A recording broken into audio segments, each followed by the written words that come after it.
Na východe Slovenska rozdávajú výpovede. Nemecká firma Bosch pri Prešove hromadne prepúšťa všetkých viac než 200 ľudí z pilotnej prevádzky. Vyrábajú v nej pohony do elektrobicyklov. Malo tam pritom vzniknúť 4000 pracovných miest. So škatuľami aj osobnými vecami v ruke. Takto do obedu niektorí odchádzali z výrobnej haly pri Prešove. Bližšie nás k ním nepustili. Čo sa deje vo firme? Nesmieme sa vyjadrovať bez komentára. V závode majú približne 230 pracovníkov. Spoločnosť všetkým ponúkla odstupné. Neviem teraz, čo oni budú robiť tie ľudia.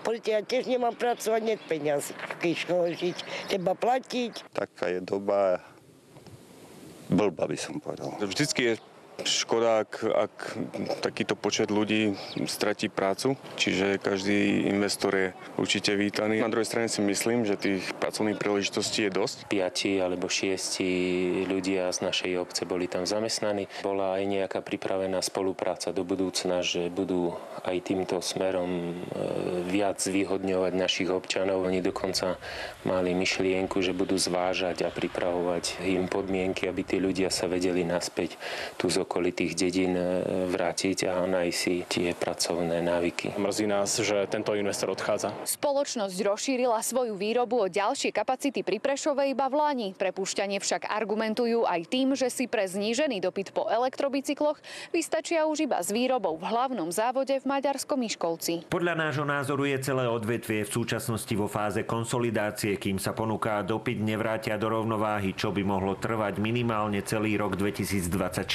Doteraz fungovali v prenajatej hale v katastri obce Petrovany. Výroba sa mala rozrásť o závod v priemyselnom parku Záborské, no jeho stavba sa zasekla pri výkupe pozemkov. Prešov však naďalej vnímajú ako zaujímavý hospodársky región.